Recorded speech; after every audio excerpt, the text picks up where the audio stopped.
Whittaker के 5 kingdom classification में बेटा मोनेरा, प्रोटिस्टा, फंजाई तक हमारी बात हो गई है। प्लांटी, एनिमेलिया, प्लांट किंगडम और एनिमल किंगडम दोनों में कवर होगा, इसलिए उस चीज़ को फिलहाल हम यहाँ पे रिलेट नहीं कर रहे हैं। Plant kingdom is exclusively all about different types of plants, and animal kingdom you know that it is exclusively about phylums which is comprised of many different animals। तो वो हम अपने respective animal kingdom, plant kingdom में बात करेंगे। अभी आ जाते हैं जो दूसरा ग्रुप है हमारे पास, वायरसेस का कोई किंगडम नहीं है। वायरसेस को हमने अलग से प्लेस किया हुआ है, इसीलिए क्योंकि वायरसेस ए सेलुलर स्ट्रक्चर है, मतलब नॉन लिविंग माने जाते हैं। तो वायरस को आप क्रिस्टलाइज कर सकते हो, क्रिस्टलाइज करके उनके स्ट्रक्चर को हम स्टडी कर पाए हैं, but these are perfectly a cellular organism because they need host body for their survival, right.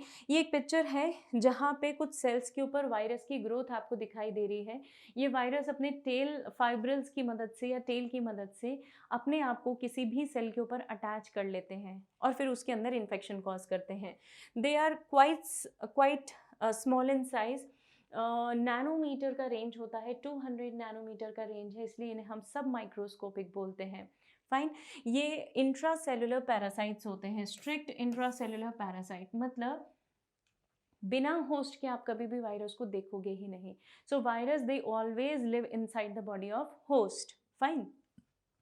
ये जो वायरसेस हैं इनके पास जेनेटिक मटेरियल या तो डीएनए हो सकता है या आरएनए हो सकता है, लेकिन डीएनए आरएनए दोनों कभी भी एक साथ नहीं होंगे, ये पॉइंट ध्यान रखिएगा। इनके अंदर बॉडी के अंदर कोई मैकेनिज्म नहीं होता, मतलब इनके खुद के अंदर, बॉडी तो है ही नहीं, इनके खुद के अंदर कोई मैकेनिज्म नहीं होता, तो ये पूरी तरीके से होस्ट के मैकेनिज्म पे, होस्ट के मेटाबॉलिज्म पे डिपेंडेंट है। फाइन। इन्हें हम क्रिस्टलाइज कर सकते हैं, और जब हमने क्रिस्टलाइज किया तो हमने ये ऑब्जर्व किया कि इनके पास ऐसा एक प्रोटीन का कैप्सिड है ना। This is neck, collar and these are tail fibrils, और ये बीच में होगा जेनेटिक मटेरियल। ऑल्दो वायरस के पास कुछ भी नहीं होता है, लेकिन यस वायरस के पास एंजाइम्स होते हैं। वायरस के पास ऐसे एंजाइम्स प्रेजेंट हैं जो होस्ट की मेम्ब्रेन को डिसॉल्व करने का काम करते हैं। होस्ट की मेम्ब्रेन किसी एक पर्टिकुलर पॉइंट से डिसॉल्व होगी और उसके थ्रू क्या होगा, जेनेटिक मटेरियल अंदर एंटर करेगा, right. So it do not have anything as such, but yes it do have enzymes. Structure की मैं बात करूं तो वायरसेस जो हैं अलग अलग साइज में हमारे पास प्रेजेंट होते हैं। टोबैको मोज़ेक वायरस का साइज, इसका इसीलिए पढ़ा जाता है आइडियली बेटा, क्योंकि इस वायरस को हम आज भी कई एक्सपेरिमेंट्स में यूज़ करते हैं, and this was the first crystallised one, है ना। इसे सबसे पहले क्रिस्टलाइज करके देखा गया था। तो अलग अलग साइज के वायरसेस हैं हमारे पास। शेप जो है they are also little different shape, we have different shapes of viruses. एक टिपिकल कैप्सिड शेप वायरस जो मैंने अभी आपको बना के दिखाया था, that was the common shape. Spherical shape के वायरस हमारे होते हैं, which is that of influenza and HIV that causes AIDS. Ideally we have TMV type of shape, that is rod shape type of virus। Fine. Tadpole like bacteriophage का होता है, जो हमने draw किया था, that is tadpole like. Fine. Louis Pasteur ने virus ये नाम दिया था टू अ पॉइजनस फ्लूइड, क्योंकि जो डिसीज ऑर्गेनिजम्स थे ना, जिनको बीमारी थी, किसी भी तरह की कोई प्रॉब्लम थी, उनके अंदर ये वायरस सोल्यूशन फॉर्म में दिख रहे थे, मतलब थे, प्रेजेंट थे, दिख तो सकते नहीं थे, तो सोल्यूशन फॉर्म में ये वायरस हमें वहाँ पे मिल रहे थे। और फाइनली इसे डिस्कवर करने वाले थे इवानोविस्की। इवानोविस्की ने वायरसेस को डिस्कवर्ड किया और उन्होंने ये देखा कि they causes a disease in tobacco plant which is called as mosaic disease. Mosaic का मतलब होता है बेटा पैचेस बनना, ऐसे धब्बे बनना, है ना, उसे बोलते हैं मोज़ेक डिसीज। और ये बहुत छोटे हैं, मतलब कुछ फिल्टर्स की मदद से हमने देखा। पहले तो हमें ये लगा कि भाई बैक्टीरिया है कि क्या है, चेक कर लेते हैं, है ना। तो जो बैक्टीरिया को फिल्टर करने वाले फिल्टर्स आते हैं, उस फिल्टर पे इस लिक्विड को पोर किया।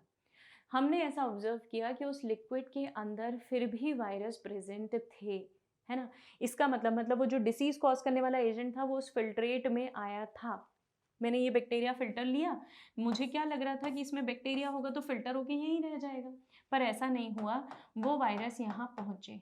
इसका मतलब हमने ये अंदाज़ा लगा लिया कि जो वायरसेस हैं वो बैक्टीरिया से भी छोटे हैं, इतने छोटे हैं कि बैक्टीरियल फिल्टर को भी वो बहुत इजीली क्रॉस करके जा सकते हैं, राइट।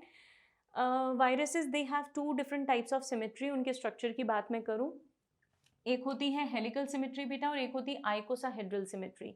हेलिकल सिमेट्री में जो कैप्सोमियर्स है, मतलब जो छोटे छोटे से यूनिट्स हैं, as in the case of tobacco mosaic virus, उसके अंदर वो जो यूनिट्स है वो ऐसे हेलिकल फॉर्म में अरेंज्ड है. और आइकोसाहेड्रल में पॉलीहेड्रल फॉर्म में अरेंज्ड है, जैसे अडीनो वायरस है हमारा. तो 5 × 174 है, दिस इज 5 × 174 बैक्टीरियोफेज. तो ये हर्पीज वायरस, इनके अंदर जो सिमेट्री है दैट इज आइकोसाहेड्रल सिमेट्री. ये आपको सिमेट्रीज याद रखनी है. हेलिकल सिमेट्री ऐसी होती है ना. तो ये छोटे छोटे से जो स्ट्रक्चर्स आपको दिख रहे हैं ना बेटा, दीज आर कैप्सोमियर्स, है ना. ये सेंट्रल ल्यूमेन है, मतलब अंदर की ये कैविटी है, और ये आरएनए है जो कि हेलिक्स बना रहा है. So this is what is the structure of tobacco mosaic virus. ये कॉमन स्ट्रक्चर है, एनसीईआरटी में दिया, आपको पता होना चाहिए. This is helical symmetry of virus, right. So this is what is tobacco mosaic virus. Single stranded RNA होता है. कैप्सोमियर्स जो हैं वो लगभग 2130 अराउंड होते हैं. आरएनए कंटेंट जो है वो 5% है, और 95% इनके अंदर क्या प्रेजेंट होता है, प्रोटीन. वायरसेस के पास प्रोटीन और आरएनए के अलावा ऐसा कुछ नहीं है, राइट. This is आइकोसाहेड्रल virus. जो कॉमन वायरस हम ड्रॉ करते हैं बैक्टीरियोफेज, है ना. थोड़ी देर पहले मैंने आपको ड्रॉ करके बताया था. Bacteriophage virus that eats bacteria है ना. So this bacteria basically Yeats any this virus basically Yeats any other bacteria. ये इसका हेड रीजन है बेटा, ये कोलार है ना. और इसके अंदर जेनेटिक मटेरियल है, प्रोटेक्टिव शीट है, और ये टेल फाइब्रिल्स है. Okay, this is what is the typical structure. आइकोसाहेड्रल bacteriophage का स्ट्रक्चर है. इसका डीएनए याद रखना, it have double stranded DNA. Double stranded DNA होता है. कुछ बैक्टीरियोफेजेस ऐसे भी हैं बेटा जिनके पास सिंगल स्ट्रैंडेड आरएनए प्रेजेंट होता है. 5 × 174 के पास, दिस इज 5 × 174 के पास सिंगल स्ट्रैंडेड डीएनए प्रेजेंट होता है. तो किस में कौन सा डीएनए प्रेजेंट है ये आपको अच्छे से याद होना चाहिए, क्योंकि ये पूछा जाता है हमसे एग्जाम में. तो ये एग्जाम्पल्स कुछ आपको ध्यान रहने चाहिए. So these are the details. 5 × 174 bacteriophage के पास सिंगल स्ट्रैंडेड डीएनए है. नॉर्मल बैक्टीरियोफेज जो है मेरे पास that have single stranded RNA. और जो HIV वायरस है that also have single stranded RNA. Fine. There are different types of bacteriophages. For example हम इन्हें ब्रॉडली 2 कैटेगरीज में डिवाइड करते हैं कि किस तरीके से बैक्टीरिया के ऊपर अटैक करते हैं, कैसी साइकिल फॉलो करते हैं, उसके बेसिस पे. कुछ बैक्टीरियोफेजेस नॉन विरुलेंट हैं, मतलब नॉन इन्फेक्टिव है, मतलब ये बैक्टीरिया के अंदर बस ग्रो करते रहेंगे but they will not cause any disease, any bursting. उनको मार नहीं देंगे, होस्ट को मार नहीं देंगे. और कुछ ऐसे होते हैं विच आर विरुलेंट और इन्फेक्टिव फेजेस, मतलब ये किसी भी बैक्टीरिया के अंदर लाइटिक साइकिल कॉज करेंगे, उस बैक्टीरिया को बर्स्ट करके बाहर निकल आएंगे. सो ये non infective and that is infective. ऐसे 2 कैटेगरीज है मेरे पास बैक्टीरियोफेज की. लाइफ साइकिल की बात करूं तो लाइफ साइकिल इन्फेक्शियस साइकिल भी एक होती है, एक नॉन इन्फेक्शियस होती है. फॉर एग्जांपल ये मेरा बैक्टीरिया है, इस पे बैक्टीरियोफेज ने जैसे ही अटैक किया, वो क्या करेगा बेटा, अपना जेनेटिक मटेरियल पहले अंदर भेज देगा. पहले तो वो क्या करेगा, बैक्टीरिया की सेल वॉल को डिसॉल्व करेगा by the help of enzymes, है ना. एक बार सेल वॉल डिसॉल्व हो गई, पोर्स बन गए, तो उन पोर्स की मदद से क्या घुसेगा अंदर, डीएनए. ये मेरा डीएनए अंदर एंटर कर गया, दिस इज होस्ट डीएनए. अब क्या होगा बेटा, होस्ट डीएनए के अंदर वायरस अपना डीएनए घुसा देगा, इनकोऑपरेट कर देगा. और जब जब होस्ट का डीएनए कॉपी बनाएगा, तब तक ये वायरस का डीएनए भी अपनी कॉपी बना लेगा, मतलब वायरस का genetic material I should say. और फिर क्या होगा, ग्रेजुअली कैप्सीड्स बन जाएंगे, डीएनए उन कैप्सीड्स में पैक हो जाएगा. देखो ये नए नए छोटे छोटे बैक्टीरियोफेज बन गए. और उसके बाद ये जो है सेल का लाइसिस कर देगा. सेल का लाइसिस करना मतलब वॉल को डिसॉल्व करना, वो वॉल को डिसॉल्व करेगा और वहाँ से सारे वायरसेस क्या होंगे, बाहर निकल आएंगे. इस केस में क्या हुआ, होस्ट सेल की डेथ हो गई.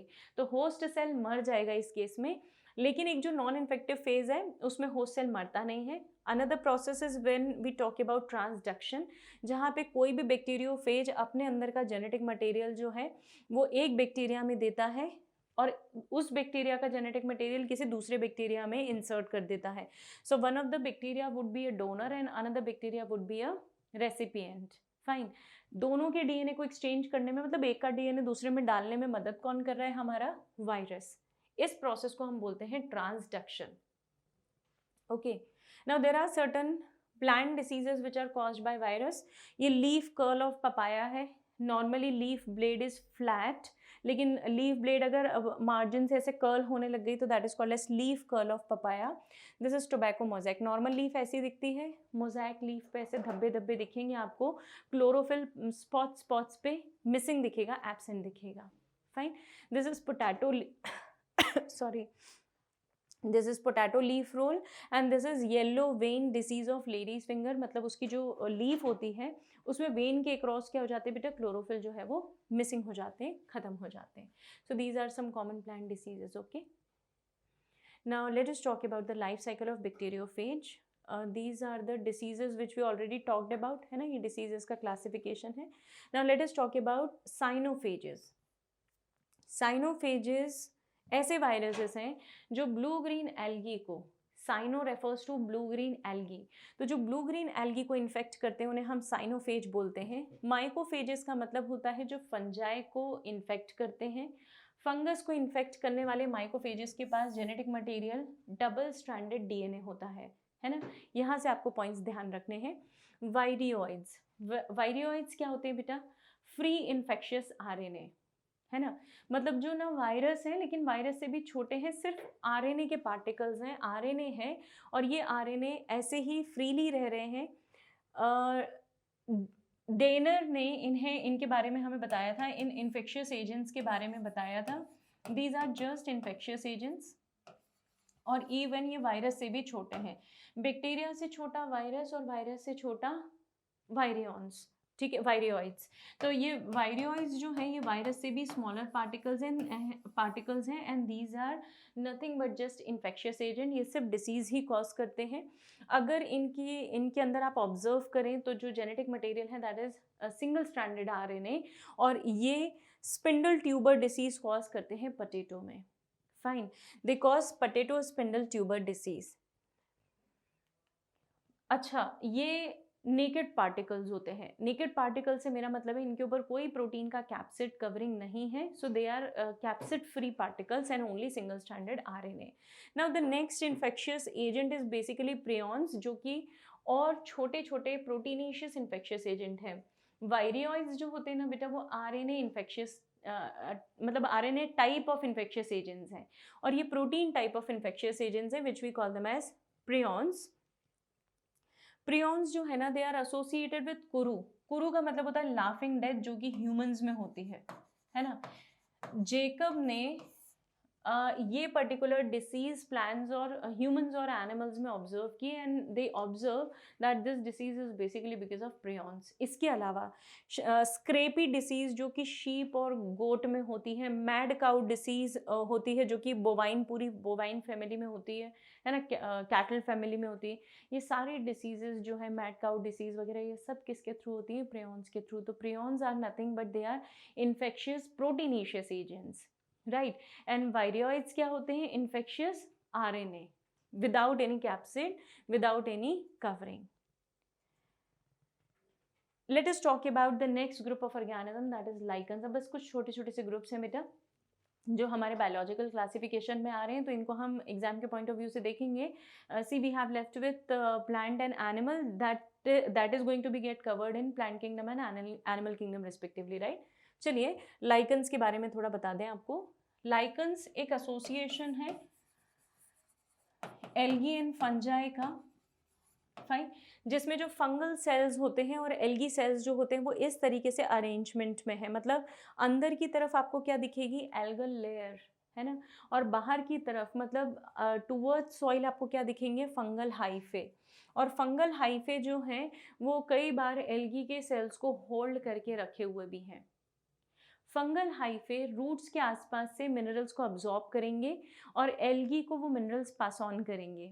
एल्गी उन्हें एज अ रॉ मटेरियल अपनी बॉडी के लिए, मतलब खुद के लिए यूटिलाइज करेगी, खुद की ग्रोथ के लिए यूटिलाइज करेगी, और जो फूड वो प्रिपेयर करेगी ना वो किसको देगी, इन्हीं फंगस को, इसी फंगस को प्रोवाइड करेगी. फंगस उस फूड को लेने के बाद अपने फिलामेंट्स को और ग्रो करेगा. ओके, दोनों एक दूसरे से म्यूचुअली कनेक्टेड हैं, एसोसिएटेड हैं, इसीलिए इसे हम बोलते हैं symbiotic association. Term lichen was given by Theophrastus, और लाइकन्स की स्टडी को लाइकनोलॉजी बोला जाता है. किसी भी जगह पे जहाँ पे सबसे पहली बार लाइफ ओरिजिनेट हो रही है, कोई कम्युनिटी है, वहाँ पे सबसे मेन ग्रुप ऑफ ऑर्गेनिजम्स जो पायोनियर कम्युनिटी होती है वो लाइकन्स ही होती हैं, क्योंकि they can grow in adverse condition, right. Eric को हम फादर ऑफ लाइकनोलॉजी के नाम से जानते हैं, जिन्होंने लाइकन्स पे काफ़ी स्टडी की है।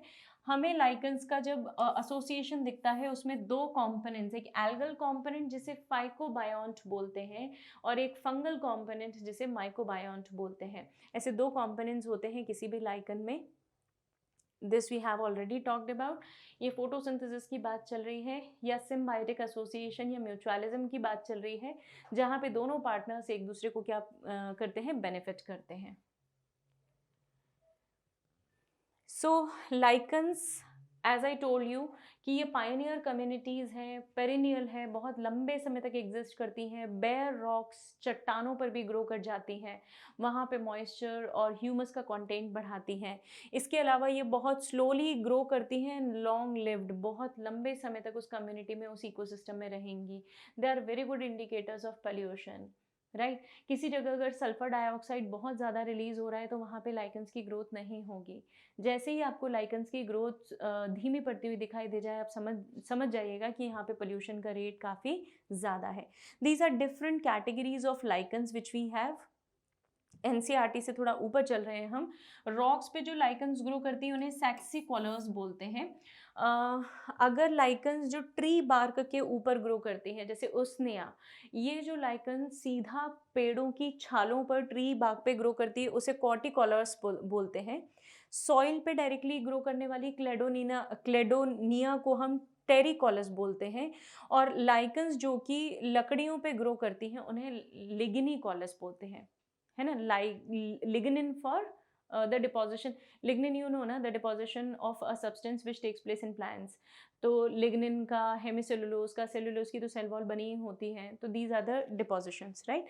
तो उसका एग्जाम्पल है हमारे पास साइफेरियम, है ना, लिग्निकॉलस का। तो ये हमारे पास लाइकन्स के अलग अलग टाइप हैं on the basis of their growth, where they are growing, किस जगह पे ये ग्रो कर रही हैं उसके आधार पर।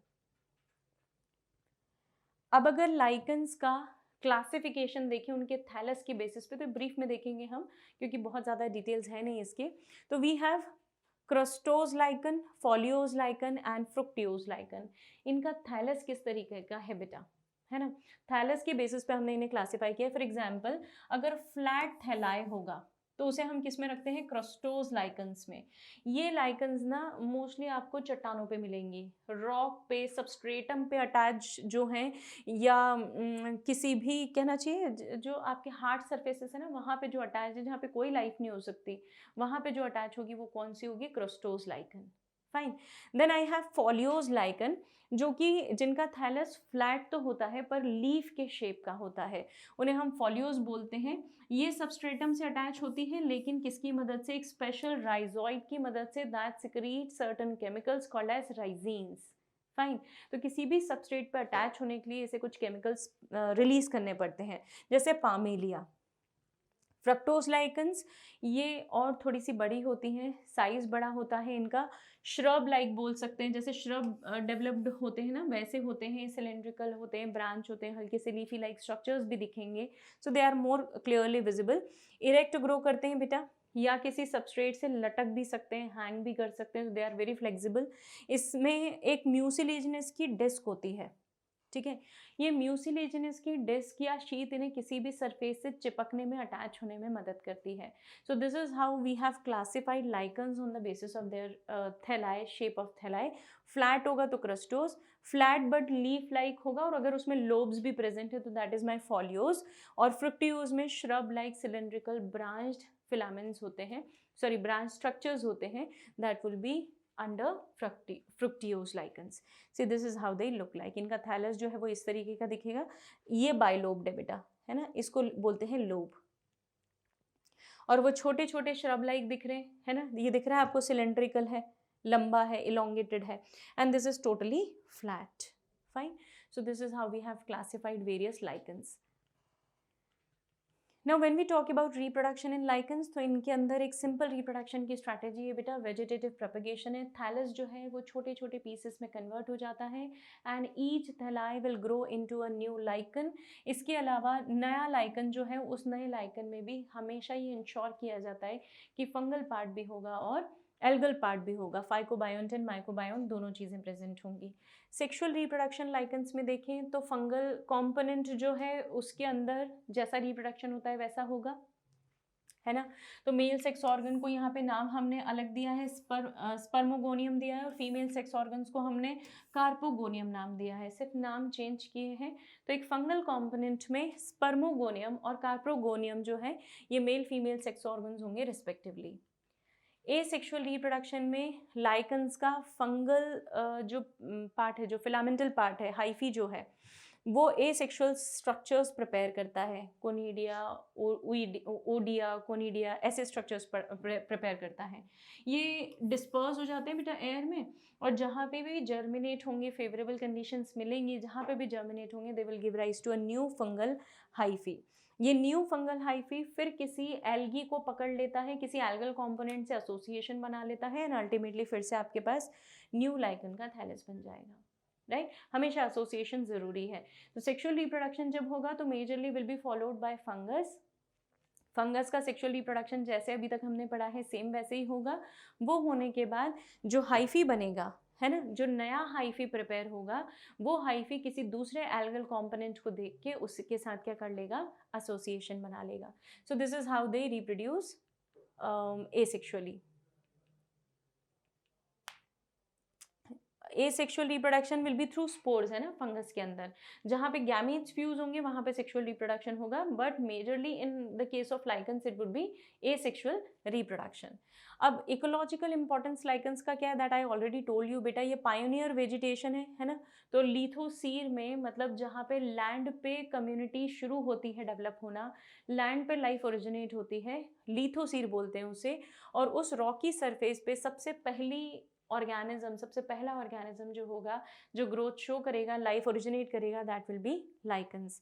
लाइकन्स वेदरिंग में भी बहुत इंपॉर्टेंट रोल प्ले करती हैं, क्योंकि ये कुछ एसिड सिक्रीट करती हैं बेटा, जिसे कार्बोक्सिलिक है या ऑक्सैलिक एसिड है, कार्बोनिक और ऑक्सैलिक एसिड। कार्बोनिक और ऑक्सैलिक एसिड्स ये दोनों क्या करेंगे, जैसे कहीं पे भी ये लाइकन किसी रॉक पे है, तो ये जब केमिकल्स इस पे सिक्रीट होंगे ना, तो ये धीरे धीरे पार्टिकल्स के बीच के बॉन्ड्स को ब्रेक करके इन पार्टिकल्स को लूज कर देंगे। ये पार्टिकल्स एयर वाटर करंट्स के थ्रू कैरीड अवे होंगे और उसके बाद वेदरिंग जो है वो इनिशिएट हो जाएगी, right. So they basically help in biological weathering of the rocks. अगर डेवलपमेंटल स्टेजेस के बारे में बात करें कि कौन सी लाइकन पहले आएगी, उसके बाद कौन और उसके बाद कौन, सो सबसे पहले क्रस्टोज पहले आती है ना। क्रस्टोस के बाद, जैसा हमने चार्ट में पढ़ा था ना बेटा, जिस ऑर्डर में लिखा था वैसे ही ऑर्डर है। क्रस्टोस के बाद it will be foliose, and foliose के बाद it will be fruticose. Order of development of any lichen would be this only, इसी ऑर्डर में ये डेवलप करेंगी, right. So we use them as a food and fodder species. Parmelia जो है इसे rock flower कहा जाता है, और ये साउथ इंडिया में कंज्यूम किया जाता है, बहुत नॉर्मली कंज्यूम किया जाता है। कई जगह तो इसके पाउडर फॉर्म भी अवेलेबल हैं, powder forms are also consumed, right. Lichens क्योंकि इनके पास कुछ पिगमेंट्स होते हैं, लिटमस पेपर जो है ना, केमिस्ट्री में आप यूज़ करते होंगे, एसिड बेस इंडिकेटर जो है, वो लिटमस पेपर को बनाने के लिए भी हम लाइकन्स को यूज़ करते हैं, और वो लाइकन्स जो है वो स्पेशल हमारे पास रोकेला टाइप ऑफ लाइकन से ही आइसोलेट होती है, हर लाइकन से नहीं, बट लिटमस पेपर आप इसका बनाते हैं। There is one more special dye, blue dye, ये भी रोकेला से मिलती है हमें। ब्लू अलग अलग कलर के डाइज हैं, लिटमस पेपर हैं, all these kinds of chemicals we obtain from lichens, which you need to remember, जिन्हें हम बायोलॉजिकल स्टेन के फॉर्म में यूज़ करते हैं अलग अलग स्टेनिंग प्रोसीजर्स में। They are use even as a medicine, क्योंकि इनके अंदर कुछ एंटी बैक्टीरियल प्रॉपर्टीज़ हैं, बैक्टीरियाज को ग्रोथ नहीं होने देती हैं। सो सिनिक एसिड जो है ये एक इम्पॉर्टेंट ब्रॉड स्पेक्ट्रम एंटीबायोटिक है, जो क्लैडोनिया से, this is Cladonia and Usnea, इन दोनों से आइसोलेट की जा सकती है। इट्स बैक्टीरिसीडल, एंटीबायोटिक है, बैक्टीरिया की ग्रोथ को स्टॉप करेगी, so we use it as a medicine. जिन्हें रैबीज होता है ना बेटा, रैबीज़ में ट्रीटमेंट के लिए भी एक एंटीबायोटिक एक मेडिसिन यूज़ होता है, that is extracted from lichens only. They are indicators of air pollution. As I told you, जहाँ पे सल्फर डाइऑक्साइड का इमिशन सबसे ज़्यादा होगा वहाँ पे लाइकन्स कभी नहीं ग्रो करती, राइट। तो सल्फर डाइऑक्साइड जहाँ होगा वहाँ पे लाइकन्स धीरे धीरे एक्सटिंक्ट होना शुरू हो जाएंगी। उसनिया को हम ओल्ड मेंस बियर्ड भी बोलते हैं, सॉरी, ओल्ड मेंस बियर्ड भी बोलते हैं। उसका रीज़न सिर्फ इतना है कि ये इन्फ्लेमेबल नेचर का है, मतलब अगर ये एक बार इसमें आग लग जाए तो ये पूरी तरीके से आसपास की सारी चीज़ों में आग स्प्रेड करती है। इसीलिए फॉरेस्ट फायर जो है ना, समर सीजन में फॉरेस्ट फायर इसी के कारण होती है। पूरे के पूरे खेत, पूरे के पूरे जंगल जल जाते हैं, स्पेशली जंगल जलते हैं, वहाँ कंट्रोल नहीं किया जा सकता। वेजिटेशन सूखा जितना भी पड़ा हुआ था एक साथ पूरे में आग लगती है। So it is this lichen Usnea which is basically responsible for forest fire. Next association किसी भी फंगस का प्लांट के साथ है, इसके बारे में हमने पहले बात की हुई है बेटा, that is what is called as mycorrhizal association, है ना। ये यहाँ पे एक फंगस है और इस फंगस का ट्री की रूट्स के साथ एसोसिएशन है। फ्रेंडली एसोसिएशन है, सिम्बायोटिक एसोसिएशन है, तो we call it as mycorrhizal association. और इसमें बेनिफिट प्लांट को है, फंगस को भी बेनिफिट है। फंगस को न्यूट्रिएंट्स मिलते हैं और प्लांट को क्या मिलता है, फॉस्फोरस। प्लांट न्यूट्रिएंट्स अब्जॉर्ब करता है और फंगस जो है उसको फूड मिल जाता है, राइट।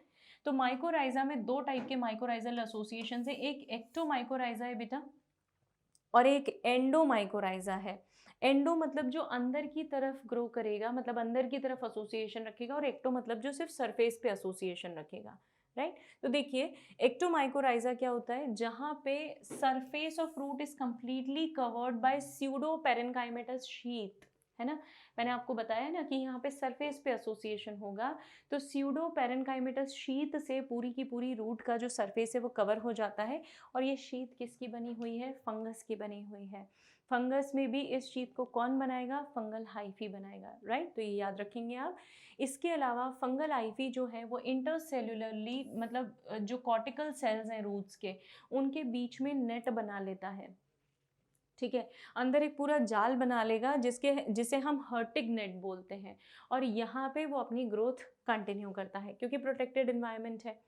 एक्टोमाइकोराइजा में जो फैमिलीज मोस्टली पार्टिसिपेट करती है फंगस की, दैट इज बेसिडियोमाइसिटीज, राइट। और ये किन किन प्लांट्स के साथ मोस्टली होती है, हमारे पाइनस, फैगस है, यूकेलिप्टस और ओक, इनके साथ सबसे इजीली हमारी जो बेसिडियोमाइसिटीज हैं वो एक एसोसिएशन फॉर्म कर लेती हैं। और एसोसिएशन कैसा होगा बेटा, एक्टोमाइकोराइजल, मतलब सिर्फ रूट के सरफेस पे बाहर बाहर की तरफ ये जो फंगस है वो क्या होगी, कवर्ड होगी।